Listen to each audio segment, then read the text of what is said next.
What is going on, everyone? My name is Andy. Welcome back to another FPL video. In this one, it's team selection time ahead of game week 18. So as always, going to look through how I did in 17, then look ahead to next week, transfers, captaincy and stuff like that. Obviously, there's fewer matches to pick players from this week. We're going to talk about that, what my strategy is and stuff like that. Obviously, you know, while matches are on, like I said yesterday, we are going to keep making videos. So if you're interested in FPL, you still want to watch content, this is the place to be. If you enjoy it, give it a like and hit that subscribe button as always. And I have written an article for 888 Sport as well. There is a link in the description below if you want to check that out, talking through some players and stuff to target for this week. Otherwise, give the video a like, hit that subscribe button, and let's jump into it. So amidst all the mess, all the chaos, I actually had a pretty good game week. I actually got 11 players out, although one of them was Livramento, who got 0 points anyway, so it didn't really matter. It was basically 10 players. All I wanted from it, this was one of those weeks where when you saw that Livramento started, you knew he was going to come off the bench. I just wanted a point. Didn't even need like 2, 3, 4, 5, 6 plus points. Just 1 point, just positive would have been good. And he comes away with 0 points, right? Concedes twice, gets the yellow card, bit frustrating. But 75 points with a 4-point hit, so 71 in total. My rank's now just inside 109k, so still not quite where I want it to be. But 2 game weeks ago, I was 190k, right? I'd almost fallen outside the top 200k. So I've gone up 80k in the last 2 game weeks. Pretty happy about that, to be honest, especially with everything going on. If we can keep that going, and kind of get a bit of an advantage through these really terrible weeks, then that's great, you know, a setup for the rest of the season when there's some good weeks to come, hopefully. But we know that things can change quickly. We know how many red arrows I got. That can easily flip the other way. But right now, happy days. Big at the back, I still think is ticking over pretty nicely. Trent, again, points last week, points this week. What a hit. Cancelo points last week. I'm sure he would have got something against Leeds this week as well if he'd played. Obviously, he was suspended. James gets 8 points, even though he concedes. That was the same as what he did, or very similar to what he did against Burnley. Then he absolutely smashed it the next game against Leicester. And Alonso got the clean sheet point locked in because he went off before they conceded. I've got to be honest, Chelsea were very unlucky to concede in that game. For anyone that watched it, you'll know Chelsea were all over them. Everton completely parked the bus, and that's not a dig at Everton whatsoever. The team they had, the players that are available to them at the moment, like, it's really tough for Rafa Benitez. You go to Chelsea, you try and not lose the game, and that's what they did. And they didn't really offer anything going forward, and it was a set piece that unlocked Chelsea. And just luckily, Alonso was off at that point, and James obviously got the assist and the bonus points as well. So it worked out really nicely. Liverpool, who cares, right? Jota and Salah, they're owned by everyone. You literally gain almost nothing from those points from Salah. Like, it just sucks at the moment, but it is what it is. Foden, really happy with that transfer. Also really happy with Saka. Again, another return. He's ticking over nicely at the moment. No massive scores, but a few decent, you know, returns in recent times. I think, and again, for anyone that watched that match against West Ham, Saka was so good. Maybe a little bit unlucky for how he played to not get more returns, but he didn't really have too many clear-cut chances in front of goal. And Antonio blanked again. I've already talked about him. We'll come on to him in a second as well. Let me just quickly talk about Pukki, right? Because everyone's saying, why did you bring in Pukki instead of Watkins? But there was one comment yesterday on the video which I gave a heart to, because this person listened to what I said, right? For me, it wasn't, and maybe there was a bit of overthinking, right? I'll come on to the logic, so just so you know. It wasn't really Pukki versus Watkins for me. It wasn't that I thought Pukki was a better option than Watkins, right? He had a better fixture. He's got better fixtures going forwards. But at that time, we didn't have like a whole host of matches postponed. So my strategy was get Pukki in because he's nailed 90 minutes penalties and I can just stick him on the bench. I wasn't really going to play him every week anyway, right? For this week, for example, if all the matches had gone ahead, I would have made my transfer in midfield and I would bench Pukki. And if he had to come on, great. He plays 90 minutes. He might get the odd penalty here and there. And I've got loads of money to spread around the squad. Now, in some ways, because I could have still made my midfield transfer even if I had Watkins, maybe I should have just gone for it anyway. But also there's a lot of hindsight there, right? If Watkins blanks, no one says a word about it. He deserved his points. I'm not saying he didn't. I mean, the assist was on the halfway line, right? It's just one of those. But really good for his goal. Got the bonus points. Well deserved. He played well. And I might reverse that transfer now. But it was never a case of I think Pukki is better than Watkins. It was I think Pukki's a better price and that's better for my team because he's just going to be on the bench. And I was kind of thinking ahead to the fact that we're coming over Christmas. There's been some postponements.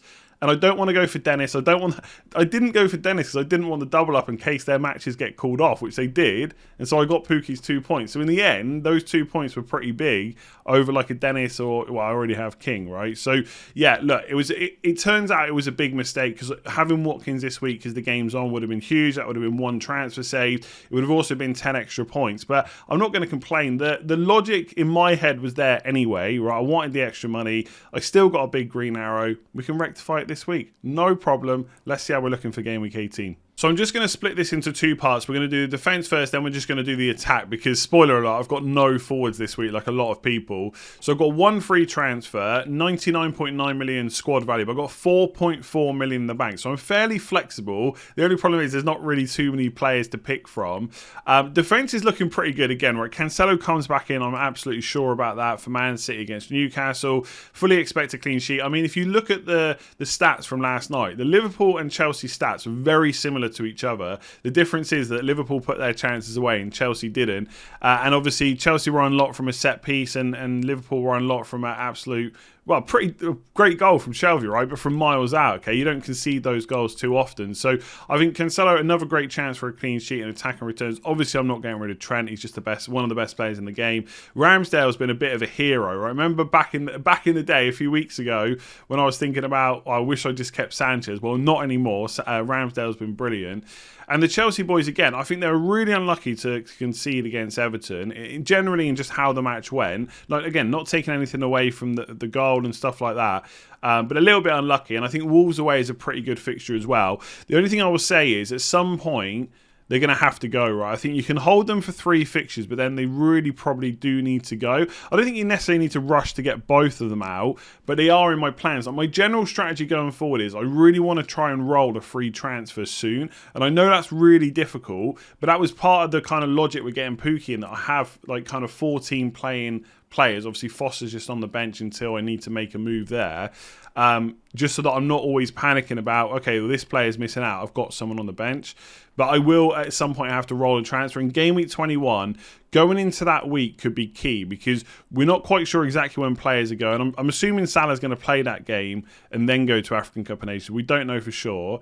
Obviously, you've got 2 Chelsea defenders that I probably need to get rid of as well. And there's just some pretty ugly fixtures that week. And, you know, with all this cash in the bank, that might be the week to go somewhere different. Like Son, for example, plays Watford that week. So that's the kind of things on my mind. I think the main defender transfer probably would be someone like Dalot, maybe, and just put less money in defence. But it's all going to depend on the situation at the time. I am thinking ahead to kind of Game Week 20 and 21, but obviously I'm not stupid, right? I realise there could be loads of postponements. There could be double game weeks or anything coming up, right? We just don't know at the moment.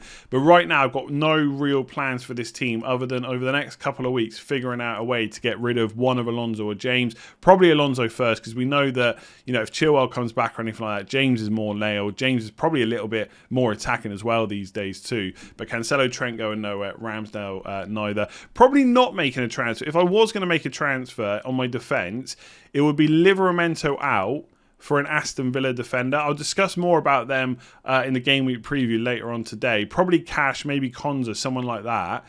Because I think they've got good fixtures going forward. I think Gerrard has improved them defensively already as well, and I think that will continue as we go on.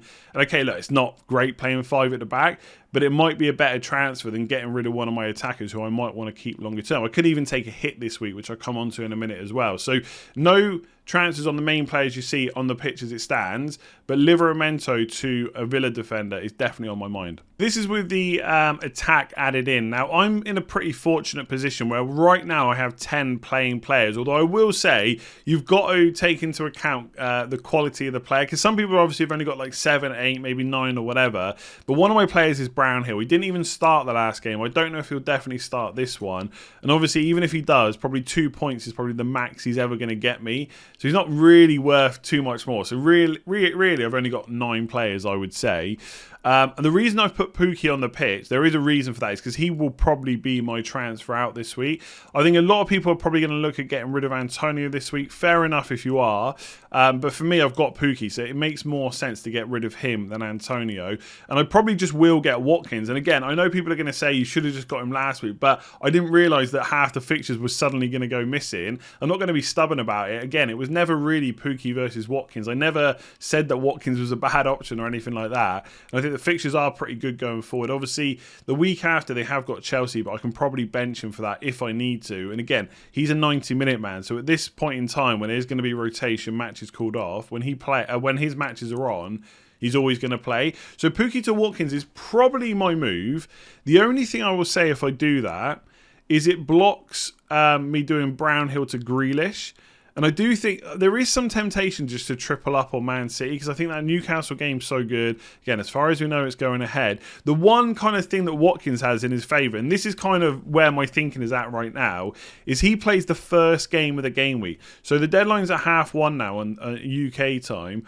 We are probably going to know whether that match is on or not. So if it is, Watkins is going to play, and that kind of makes him maybe a bit of a safer transfer than going for kind of Foden, who's playing the next day. And again, right now the game's on, but that could change really quickly. So that's another thinking with Watkins, is that he's playing on Saturday, and that might be a good reason to bring him in. It just blocks me going to Grealish, but maybe I can just do that later on. I don't know.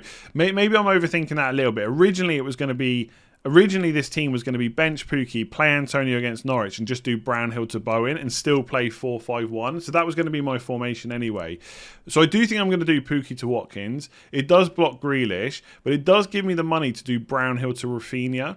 Now, again, I could do that Livramento to Villa defender move instead, but I just think Rafinha is someone I want from kind of game week 20 onwards. Once players like Bamford are back, that's going to improve their attack anyway. And while he's out, Rafinha's on penalties, which we know he's had a couple already. And I just think Rafinha will continue to tick over. As bad as the injury, it is on my mind just how many injuries Leeds have. But while Rafinha's fit, like, he can pull something out of nothing. So that is the temptation. But realistically, I could just do Pukki to Watkins and just leave it and not take the hit. I will talk about this in the game week preview later. But my main bit of advice would be, if you're going to take hits, do not take hits for players that you're going to want next week. So be really careful about which players you take out. Again, nothing to say that on Boxing Day, when the next game week would be, that the fixtures will be on. But I would still kind of act as if they probably will be. And obviously, if you bring any players in, you've got to be sure about how long you want to keep them. So I'm not going to go to, say, Mason Mount, for example, because I know soon I'm going to have to get rid of him. I'm probably not going to go to Lacazette because, okay, Leeds and Norwich are good fixtures, but I don't know how long I want him after that. Same with Spurs. Do I want to get a Spurs player in now? How difficult is that? Who's had COVID and stuff like that? So you've got to be really careful. I think Man City attackers and defenders obviously still really good picks. I mean, I could do Livramento to like Laporte or Diaz, to be honest. Like, I've got that much money in the bank, and that might be a goer as well. I just don't know if I want all that money locked into 5 defenders, especially when I have to get rid of my Chelsea boys soon. So it might actually be better to do Chelsea to Man City later on. And I think Villa defenders and Watkins look good. I think Rafinha looks good. I think if you haven't got Arsenal attackers already, it might be worth it. But I've already got Saka. I don't know if I want any more. So that's kind of where I'm looking. No Burnley players, for example. So, yeah, that's the team. I mean, I haven't put captaincy on there. That's obviously a mistake. I've not put the C on there. But it's definitely going to be Salah again. Like, he's only blanked once in 18 games so far this season. That is incredible. That's ridiculous. He came off early last night. He's pretty much going to play. And look, I could go for Foden, but I just don't see any reason to take it off Salah. I think the rest of my team can still get me a green arrow while everyone else goes for Salah as well. And until he goes to African Cup of Nations, I'm not thinking of taking it off. So that is the team. I don't think I'm going to take out any of the other players. They've got a fixture. It's really difficult to justify that. So it'll probably be Pukki to Watkins and then Brownhill to Rafinha or Livramento to Villa, I would say. It's probably going to move. But I might just make the one, Pukki to Watkins. Let me know what you think in the comments below. So just really quickly, I want to show you what happens if I make those transfers, right? The Watkins or Rafinha one. So this is on a website called livefpl.net. Make sure you use it, right? Really good free transfer planner. So this is the team. So I've got the money to do Watkins in for Pukki, and I could just leave it at that, right? It looks pretty good. And if I do Brownhill to Rafinha, I just think maybe the hit is worth it this week for a player that I probably want long term anyway. I mean, don't get me wrong, bringing in like Rafinha against Ramsdale is not ideal. But if Rafinha scores, then I don't really care that Ramsdale's lost a clean sheet because everyone's got him anyway. So that's the team for this week. And then you can go to next week. So if I go to Game Week 18, drop it down to 19, you can't see that, but there's a little drop down just above. Obviously, Chelsea's got... Watkins has got Chelsea, so I just put Antonio in, who hopefully will have had a rest. Hopefully doesn't get injured in the Carabao Cup or anything like that. Rafinha's got Liverpool away, so I'd probably bench him, but I don't have to. I've got the choice. But if I do, I just play King against Wolves away. The rest of my attackers, obviously, Liverpool have got Leeds, definitely playing them for that. Hopefully Jota plays in that game. Saka against Norwich, which is great. Foden's brilliant. And then I've still got my big at the back defence. And I can probably roll a transfer in Game Week 19. Again, just to reiterate, I'm fully aware fixtures could get postponed. I might not be able to roll a transfer. But, you know, if 3 of these players miss out, I've at least got 3 players on the bench. Okay, fixtures are awful. Livramento against West Ham, Watkins against Chelsea, and Rafinha against Liverpool. But having players that are definitely going to play, Watkins and Rafinha, just 90-minute men, that's kind of what you need at this time. And if I do get to roll, I go into Game Week 20 with this squad where Antonio's got Watford, Watkins has got Leeds, and I can just take Saka out against Wolves if I want to and play Antonio. Like, I've got a bit of flexibility, which was, again, the kind of point of going for Pookie, was just to have these kind of different options. But now it looks like Watkins is probably the better one. So that's what I'm thinking. I know things can change quickly. I'm more than happy to adapt. I'm more than happy to take hits. But that's probably why I'm looking at Rafinha or Watkins in this week. There we go. If you did enjoy that and you found it useful, please do keep giving them a like, these videos, and hit that subscribe button if you are new around here. I will be back later on after whatever press conferences we actually get today with the Game Week preview. It'll be like a Game Week preview, final thoughts kind of mashup. So we'll have the press conferences done, and I'll talk through any of your questions that get put to me on Twitter as well. For my thoughts, it's mostly going to be around probably players that are actually worth it from the clubs that are actually, or the teams that are actually playing this week. But we'll see what comes up. I'm sure there'll be some strategy stuff as well, who to take hits for, who not to. So we'll talk about all that later, and obviously we'll have a deadline stream tomorrow, but it almost certainly will not be on the deadline itself because it's been pushed back. I already have plans, and I'm not going to change my plans because at the end of the day, if Villa Burnley get called off, the deadline's going to get pushed back again because that's the only game on now at 3 o'clock. So there we go. I'll leave it there. Please do give it a like, hit that subscribe button, and I'll see you again soon.